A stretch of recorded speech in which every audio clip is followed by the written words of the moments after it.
Bien, diputado Julio Borges, gracias por acompañarnos. Queríamos iniciar esta entrevista con la pregunta base, a menos de un mes para las elecciones legislativas, un ambiente en el país bastante complicado, bastante tenso, las amenazas por parte del gobierno van y vienen. ¿Cómo la oposición piensa atacar o defender estas elecciones desde la campaña principalmente? Claro, bueno, muchas gracias por la invitación, muy contento de estar acá en La Patilla. Y bueno, tenemos la dificultad, pero también el privilegio de estar viviendo un momento histórico en el país.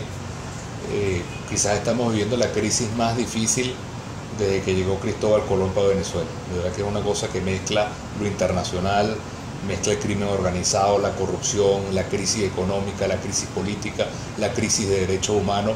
Pero frente a ese problema que tenemos todos al frente, tenemos que sentirnos con mucha fuerza de que tenemos una enorme posibilidad de cambiar el camino por el cual va el país.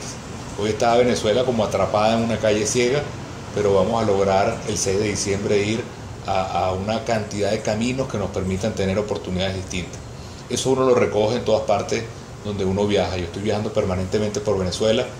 Hoy vengo en este momento de Guatire, que estamos inaugurando una escuela con Enrique Capriles, y zonas que antes se pensaban que eran absolutamente fanáticas del oficialismo. Ha habido un cambio absoluto y radical, y es un cambio que no es solamente el castigo al gobierno y a la mala gestión del gobierno y a la crisis económica, sino que a mí lo que me parece más valioso es que ha habido un cambio en el hecho de que la gente quiere otro sistema, otro modelo, quiere un cambio profundo, sobre todo en el tema económico, sobre todo en lo que significa ejercer sus derechos a progresar, y eso para mí es muy alentador, que no se trata solamente de un pueblo castigando al peor gobierno de la historia, sino un pueblo que está pidiendo un cambio radical del sistema.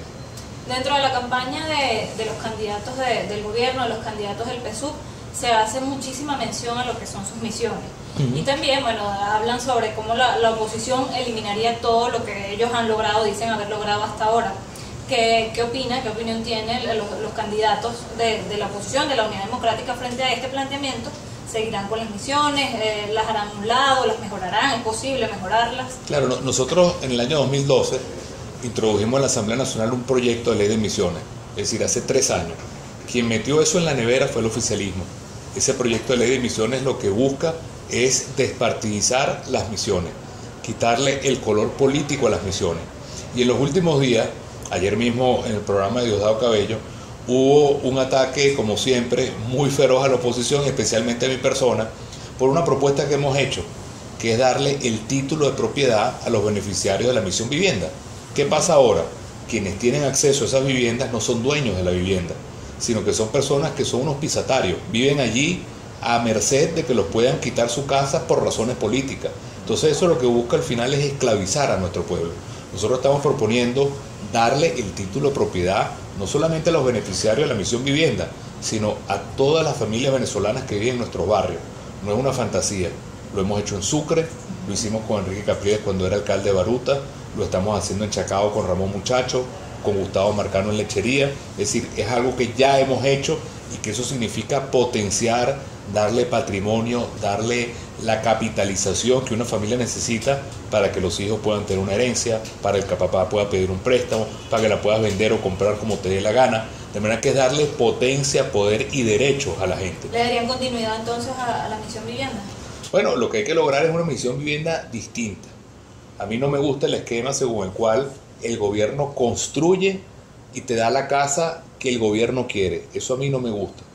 Yo prefiero un esquema en el cual el gobierno más bien estimula a que el sector privado construya todas las viviendas que pueda, y que el gobierno lo que hace es prestarte a ti como mujer o como mamá o a mí como padre de familia para que yo pueda elegir la casa que yo quiera, porque muchas veces lo que se produce es que se desarraiga la gente o le dan a la gente las casas que no es la que necesita. Entonces yo más bien prefiero la libertad de que el gobierno me dé a mí la posibilidad de un crédito para comprar la vivienda que yo elija, y más bien un sector privado y un gobierno que puedan construir millones de viviendas. Así es en Chile, así es en México, y allí se llegan a construir al año realmente millones de viviendas. Lo que tenemos ahorita en Venezuela es lamentablemente una parálisis de la construcción y especialmente de las viviendas. ¿Cómo se construye una misión distinta? No solo hablando de la misión vivienda, también hablando de la misión Robinson, de la misión Rivas, más presentando estos casos de corrupción que se han visto en los últimos años? Mire, yo creo que lo más importante es que la misión sea como una especie de salvavidas que yo te doy porque te estás ahogando. Entonces yo te saco del agua porque te estás ahogando con una misión. Bien sea que te enseño a leer y escribir, o bien sea que tienes educación, o bien sea que tienes la casa. Está muy bien, pero el gobierno no busca eso. El gobierno lo que busca es perpetuar a la persona para dominarla políticamente. Es increíble que a estas alturas a la gente le dicen: si votas por el gobierno te anoto en la bolsa de comida, si votas por el gobierno te meto en la lista para la casa, si votas por el gobierno te meto en la lista para la pensión. Eso tiene que acabarse en Venezuela. Aquí tiene que haber una igualdad total de los venezolanos en todos los derechos y no un sometimiento político de quien necesita más la ayuda para que se convierta en una especie de esclavo del gobierno. Eso tiene que desaparecer. En caso de que la oposición obtenga la mayoría en la Asamblea Nacional, ¿cuáles serían los tres primeros planteamientos dentro de ella? Hay tres planteamientos concretos. Uno, el tema de la libertad de los presos políticos.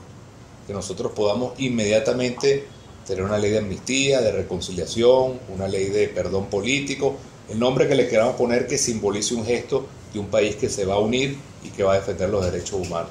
Es un tema fundamentalísimo. Segundo tema es el tema económico.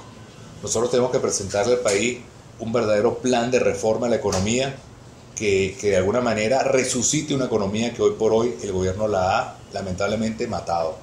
No se produce nada en Venezuela, la empresa privada se ha destruido, con ella se han destruido millones de puestos de trabajo, nadie tiene confianza para invertir en el país, las expropiaciones acabaron con el espíritu creativo y creador del venezolano. Que yo creo que hay un segundo punto crucial, una reforma económica que permita abrir a la inversión, al emprendimiento, a la creación de empleo y al hecho en Venezuela, que tengamos el orgullo de lo hecho en Venezuela. Y en tercer lugar, que nosotros podamos tener fundamentalmente todo un área relacionado con la justicia. El problema de la impunidad en el país, no solamente del crimen, sino de la corrupción, sino del hecho que Venezuela se ha convertido en una selva. Aquí lo que domina es la ley del más fuerte.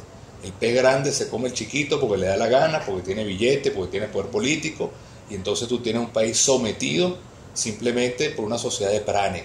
Eso tiene también que tener un coto, y ese coto es la justicia.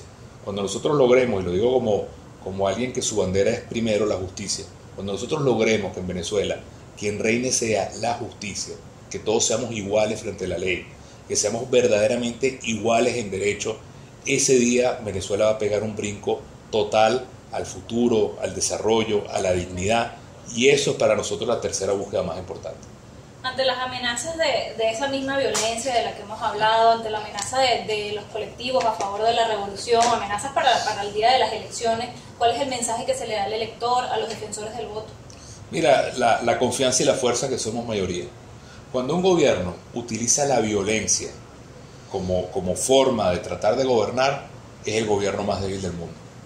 Cuando un gobierno lo único que le queda es la fuerza bruta, es un gobierno que está liquidado. Es un gobierno que no tiene liderazgo, que no tiene apoyo popular. Hoy es un gobierno que está incluso derrotado internacionalmente. Hoy sale una noticia impresionante, que es la OIT que declara al gobierno venezolano casi que un violador de los derechos de los trabajadores. El presidente se llama el presidente obrerista, pero al final está condenado por la Organización Internacional del Trabajo como un gobierno que lo que hace es violar los derechos de los trabajadores, porque aquí todo se quiere hacer a la fuerza, violentando los derechos de la gente.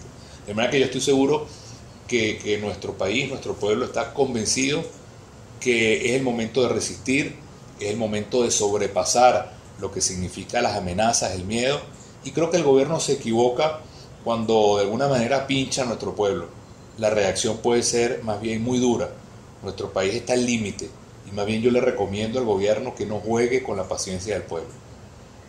Ante el sector que todavía presenta desconfianza con el Consejo Nacional Electoral, más también, bueno, acompañado de lo que fue la carta de Luis Almagro, el secretario de la OEA, que dice que el CNE no presenta transparencia en lo que es las elecciones, ¿eso no daría también un poco de inseguridad al elector? Bueno, tú ves ahorita las encuestas y el CNE tiene un nivel de apoyo, de confianza cercano al 30%.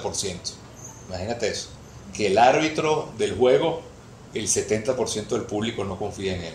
Eso es triste. Eso como venezolano da dolor. Y es una de las cosas que en una nueva Asamblea Nacional tenemos que ir directo a tener un árbitro que merezca la confianza del país entero, que la gente más bien sienta seguridad y plenitud de ejercer el derecho al voto, que confía en el árbitro. Ahora, estamos en una situación muy compleja porque sabemos que somos mayoría, pero tenemos que estar claros, no confiamos en el CNE. Yo no confío en el CNE, yo no confío en Tibisay Lucena, ni confío en las otras rectoras que están allí, pero confío en el pueblo venezolano. Y en este momento, cuando hay esa expresión de cambio tan grande y cuando tú sientes que el país no es que va a decidir en 25 días, sino que ya decidió y que decidió hace varios meses que quiere un cambio radical en el país, créeme que ese tsunami no hay Tibisay que lo pare. De manera que hoy el reto en Venezuela no es si yo creo o no creo en el CNE, es creer en nosotros mismos, es creer en nuestra capacidad de organizarnos, es creer en nuestra capacidad de sobresaltar los obstáculos como lo hemos venido haciendo, inhabilitaciones, fecha de las elecciones, el tema de la paridad, la intervención de los partidos políticos. Esto ha sido un maratón con obstáculos y la unidad ha ido saltando uno a uno y vamos ahora a 22 días a saltar el más importante, que es el 6 de diciembre. Bueno, entre otras noticias destacadas tenemos la más reciente, que es la detención de los dos sobrinos de la primera dama, Cilia Flores, en la Fiscalía de Nueva York. Se le están imputando varios cargos por narcotráfico, fueron detenidos con 800 kilos de cocaína. ¿Cuál es la opinión que le otorga a este caso? ¿Cuál es la exigencia? Bueno, como venezolano me siento honestamente impactado, adolorido, en el sentido que Venezuela sea noticia en todo el mundo por este tipo de situaciones. Y yo pensaba ayer y decía, bueno, ¿qué tan intocable se tiene que sentir una persona para ir en un avión privado, supuestamente con un pasaporte diplomático, supuestamente con 800 kilos de cocaína? ¿Qué tan intocable se tiene que sentir? Y pensaba que eso es el reflejo de un país en el cual se han perdido los límites, se ha perdido la ley, se ha perdido los valores, y que nosotros en este momento tenemos que concientizar algo. La Venezuela decente, la Venezuela que aspira a un país de justicia, a un país donde haya respeto, es mayoría. Y a veces nos sentimos contra la pared cuando vemos tanto bombardeo de corrupción, crimen organizado, problemas de narcotráfico, problemas de violencia, pero también quisiera mandar un mensaje de que la Venezuela decente es mayoritaria. Y esa Venezuela decente tiene que expresarse con mucha fuerza para repudiar en 22 días con el voto lo que significa este tipo de cosas. Si tuviéramos hoy una Asamblea Nacional con mayoría de la Unidad Democrática, habríamos amanecido declarando lo que significa una investigación a fondo de este tipo de cosas. Y una investigación a fondo no para politizarla, sino precisamente para adecentar el país, para buscar la verdad, la justicia, la realidad, esté donde esté.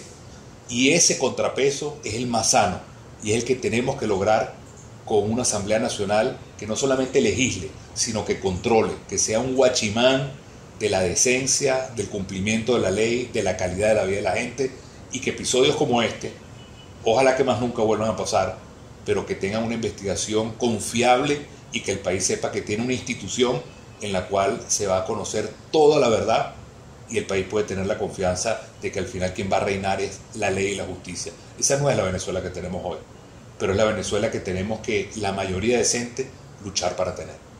Bueno, muchísimas gracias, doctor. Muchas gracias.